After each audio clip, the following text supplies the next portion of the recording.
رمضان میں اللہ 5 قسم کی عورتوں سے بہت خوش ہوتا ہے، راضی ہو جاتا ہے۔ تو کیا آپ جاننا چاہتے ہیں کہ وہ 5 قسم کی عورتیں کون ہیں اور ان کا ایسا کون سا عمل ہے جو رمضان میں اللہ کو بے حد پسند ہے؟ سب سے پہلی عورت یہ ہے۔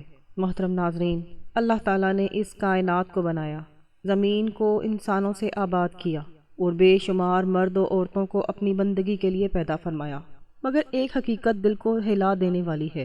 ہر عورت اللہ کی پسندیدہ نہیں ہوتی، ہر عبادت کرنے والی اللہ کی چنی ہوئی نہیں ہوتی۔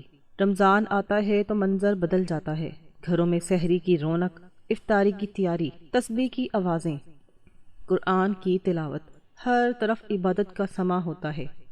بے شمار عورتیں روزے رکھتی ہیں، نمازیں پڑھتی ہیں، ذکر و اذکار میں مصروف رہتی ہیں۔ لیکن ذرا ٹھہرو، اصل کہانی یہاں سے شروع ہوتی ہے، کیونکہ اللہ کے ہاں صرف اعمال کی تعداد نہیں دیکھی جاتی، دلوں کی کیفیت دیکھی جاتی ہے۔ صرف یہ نہیں دیکھا جاتا کہ کس نے کتنا پڑھا، بلکہ یہ دیکھا جاتا ہے کہ کس کا دل واقعی بدلا، کس کی نیت واقعی پلٹی، اور کس نے رمضان کو صرف گزارا نہیں بلکہ جیا۔ یہی وہ باریک فرق ہے جو ہجوم کو الگ کرتا ہے اور چند خوش نصیبوں کو چن لیتا ہے۔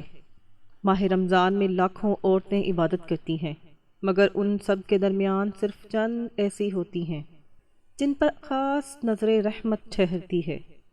وہ بظاہر عام نظر آتی ہیں، ان کی عبادت بھی دوسروں جیسی ہی دکھائی دیتی ہے، مگر ان کے فیصلے بدل چکے ہوتے ہیں، ان کی ترجیحات پلٹ چکی ہوتی ہیں۔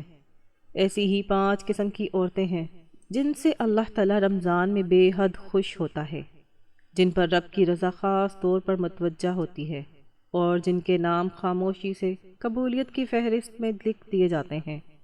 کیا تم جاننا چاہتے ہو کہ وہ 5 خوش نصیب عورتیں کون ہیں؟ تو دل تھام کر سنو، کیونکہ اگلے چند لمحوں میں تمہیں وہ راز بتایا جائے گا جو صرف سننے کے لیے نہیں، اپنی زندگی بدلنے کے لیے ہے۔ پہلی عورت۔ رمضان کی فضا جب بدلتی ہے تو صرف اوقات نہیں بدلتے، بہت سے دلوں کے رخ بھی بدلنے لگتے ہیں۔ کچھ زندگیاں ایسی ہوتی ہیں جو بظاہر عام چل رہی ہوتی ہیں، مگر اندر کہیں ایک خاموش بے چینی پل رہی ہوتی ہے۔ دن گزرتے ہیں، راتیں گزرتی ہیں، مگر دل کو سکون نہیں ملتا۔ وقت ہاتھ سے ریت کی طرح پھسلتا رہتا ہے اور انسان سوچتا رہ جاتا ہے کہ آخر کمی کہاں ہے۔ پھر اچانک رمضان آتا ہے اور کچھ دلوں میں ایک عجیب سی بیداری پیدا ہو جاتی ہے۔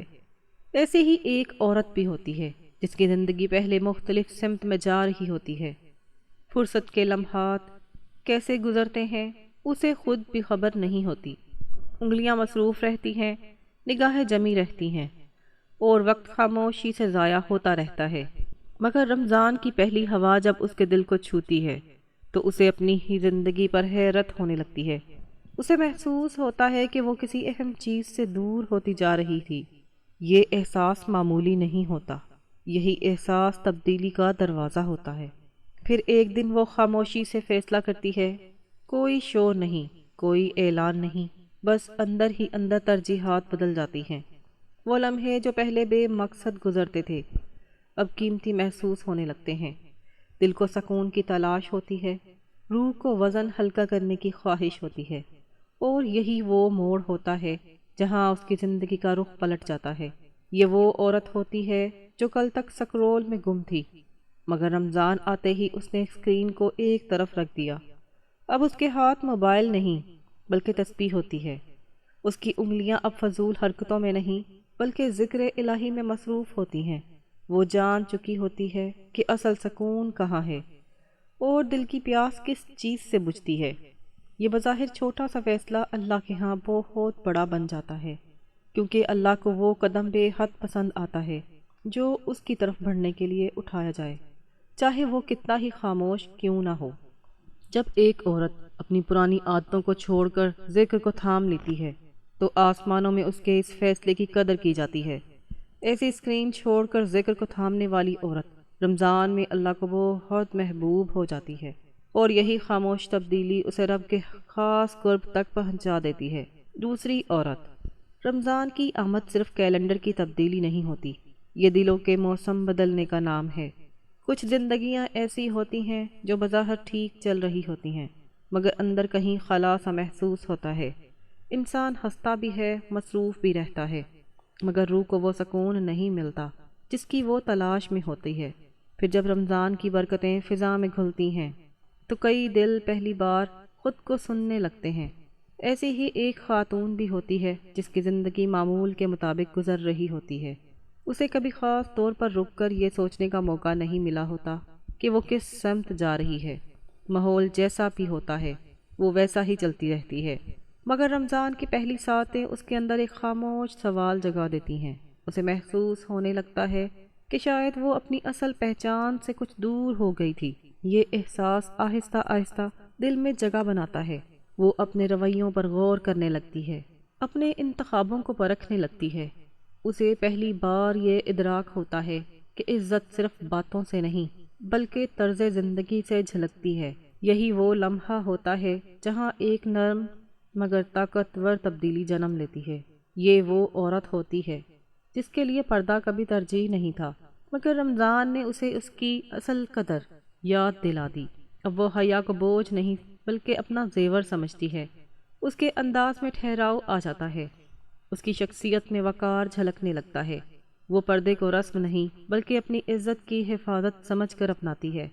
یہ قدم بظاہر چھوٹا لگتا ہے، مگر اللہ کے ہاں اس کی قدر بہت بڑی ہوتی ہے، کیونکہ جب کوئی بندہ دل سے اپنی اصلاح کی طرف قدم بڑھاتا ہے تو رحمت کے دروازے کھلنے لگتے ہیں۔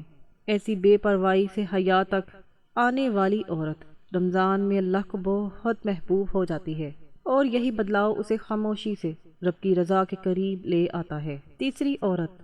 کچھ زندگیاں ایسی ہوتی ہیں جو بظاہر چلتی تو رہتی ہیں، مگر ان میں وہ روشنی نہیں ہوتی جو دل کو مطمئن کر دے۔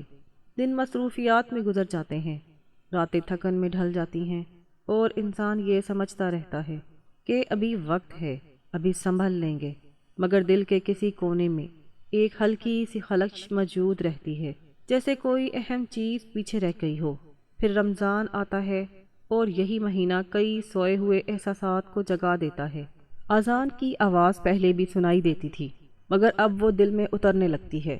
وقت پہلے بھی مل سکتا تھا، مگر اب اس کی قدر محسوس ہونے لگتی ہے۔ آہستہ آہستہ دل نرم ہوتا ہے اور انسان اپنی ہی کوتاہیوں کو پہچاننے لگتا ہے۔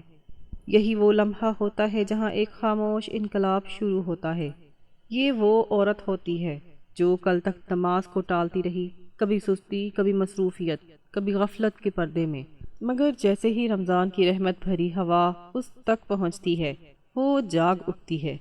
اب اذان اس کے لیے صرف آواز نہیں رہتی بلکہ ایک پکار بن جاتی ہے۔ وہ تاخیر نہیں کرتی بلکہ فوراً مصلی کی طرف بڑھتی ہے۔ اللہ کے ہاں سب سے محبوب وہ قدم ہوتا ہے جو واپسی کا ہو۔ یہی غفلت سے سجدوں تک لوٹ آنے والی عورت رمضان میں خاص قبولیت پا لیتی ہے، کیونکہ رب کو اپنے بندے کا پلٹ آنا بے حد پسند ہے۔ چوتھی عورت۔ بعض اوقات انسان کو احساس ہی نہیں ہوتا کہ اس کی زندگی کا کتنا وقت بے وزن باتوں میں گزر رہا ہے۔ محفلیں سجتی ہیں، گفتگو چلتی ہے، ہنسی مذاق ہوتا ہے، اور یوں لگتا ہے جیسے سب کچھ معمول کے مطابق ہے، مگر دل کے کسی کونے میں ایک تھکن سی جمع ہوتی رہتی ہے۔ الفاظ تو بہت نکلتے ہیں، مگر روح کو وہ تازگی نہیں ملتی جس کی اسے تلاش ہوتی ہے۔ وقت گزرتا رہتا ہے اور انسان سمجھ نہیں پاتا کہ آخر بے سکونی کی وجہ کیا ہے۔ پھر رمضان کی آمد ہوتی ہے اور یہی مہینہ کئی دلوں کو پہلی بار آئینہ دکھا دیتا ہے۔ وہی محفلیں، وہی مواقع، وہی وقت، مگر اب اندر کچھ بدلنے لگتا ہے۔ انسان اپنے بولے ہوئے لفظوں کو یاد کرنے لگتا ہے، اپنی مصروف باتوں کو تولنے لگتا ہے۔ اسے محسوس ہوتا ہے کہ شاید زبان نے بہت کچھ کہا مگر دل نے کم پایا۔ یہ احساس معمولی نہیں ہوتا، یہی تبدیلی کی ابتدا بنتا ہے۔ آہستہ آہستہ وہ عورت خود کو خاموشی کی طرف مائل پاتی ہے۔ وہ غیر ضروری گفتگو سے پیچھے ہٹنے لگتی ہے، فضول تبصروں سے بچنے لگتی ہے۔ اس کے اندر ایک نئی طلب جنم لیتی ہے، ایسی ہی طلب جو دل کو بھر دے، روح کو سکون دے اور وقت کو واقعی قیمتی بنا دے۔ یہ وہ عورت ہوتی ہے جو پہلے ہر محفل میں گفتگو اور غیبت میں مصروف رہتی تھی، مگر رمضان نے اس کی سمت بدل دی۔ اب وہ تنہائی کے لمحوں میں قرآن کھولتی ہے، صرف پڑھتی نہیں ٹھہر ٹھہر کر سمجھتی ہے، آیات پر غور کرتی ہے اور دل کو کلام الہی سے جوڑ لیتی ہے۔ یہ تبدیلی اللہ کے ہاں بہت وزن رکھتی ہے، کیونکہ جب زبان بے مقصد باتوں سے رک کر قرآن کی طرف متوجہ ہو جائے تو یہ دل کے زندہ ہونے کی علامت بن جاتی ہے۔ ایسی باتوں سے تلاوت تک سفر کرنے والی عورت رمضان میں رب کی نظر میں بے حد قیمتی ہو جاتی ہے، اور یہی خاموش سفر اسے قبولیت کے قریب لے آتا ہے۔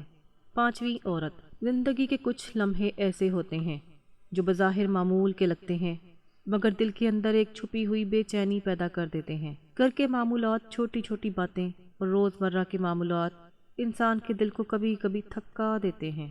اکثر لوگ یہ محسوس نہیں کرتے کہ شکایت اور ناخوشی کے بیج آہستہ آہستہ دل میں اگتے ہیں، اور چھوٹے چھوٹے اختلافات بڑی فاصلوں کی صورت اختیار کر لیتے ہیں۔ انسان سوچتا رہتا ہے مگر تبدیلی کے لیے تیار نہیں ہوتا۔ ایسی ہی ایک عورت بھی ہوتی ہے جو اپنے گھر کے حالات پر نظر رکھتی ہے، چھوٹی چھوٹی کمیوں پر غور کرتی ہے اور اکثر دل میں شکایت کے بیج بوتی رہتی ہے۔ ہر چیز کی کمی اس کی نگاہوں سے چھپتی نہیں، اور وہ یہ محسوس کرتی ہے کہ کچھ بھی مکمل نہیں ہے۔ یہ عادت اس کے دل کو بوجھل کر دیتی ہے اور سکون دور رہ جاتا ہے۔ پھر رمضان آتا ہے۔ یہ مہینہ صرف بھوک اور پیاس کا نام نہیں، بلکہ دلوں کے تزکیے کا وقت بھی ہے۔ روزے کی ابتدا سے ہی دل میں ایک نرمی آتی ہے، ایک نرم چھوٹی روشنی دل کے اندھیروں میں جلنے لگتی ہے۔ رمضان کی برکتیں آہستہ آہستہ اسے اپنے رویے پر غور کرنے پر مجبور کرتی ہیں۔ اس کے دل میں ایک خاموش سوال جنم لیتا ہے، کیا اس کا شکوہ واقعی اسے خوشی دیتا ہے یا اللہ کی رضا کے قریب لے جانے والا قدم روک رہا ہے؟ یہی وہ لمحہ ہوتا ہے جب تبدیلی کا آغاز ہوتا ہے۔ آہستہ آہستہ وہ عورت اپنی پرانی عادتوں کو پیچھے چھوڑنے لگتی ہے۔ دل نرم ہوتا ہے، زبان نرم ہوتی ہے، اور سوچ میں ایک سکون پیدا ہوتا ہے۔ یہ وہ عورت ہوتی ہے جو پہلے ہر چھوٹی کمی پر شکوہ کرتی تھی، ہر غیر محسوس چیز کو دل میں رکھتی تھی، مگر رمضان نے اس کے دل کو نرم کر دیا۔ اب جب شوہر کوئی چیز لاتا ہے، چاہے وہ معمولی ہی کیوں نہ ہو، وہ مسکرا کر الحمدللہ کہتی ہے، وہ شکایت کو شکر میں بدلنے لگتی ہے۔ یہ چھوٹا سا قدم بظاہر معمولی لگتا ہے، مگر اللہ کے ہاں بہت بڑا ہے، کیونکہ اللہ کو اپنے بندے کا دل پسندیدہ اور نرم ہونا سب سے زیادہ عزیز ہے۔ شکوے سے شکر تک پہنچنے والی یہ بیوی رمضان میں خاص قبولیت حاصل کرتی ہے، اور یہی بدلا ہوا دل اللہ کے ہاں بہت محبوب بن جاتا ہے۔ یہ عورت یہ سمجھ چکی ہوتی ہے کہ اصل سکون شکوے میں نہیں بلکہ شکر میں ہے، اور یہی قدم اسے اللہ کے قرب کی راہ پر کھڑا کر دیتا ہے۔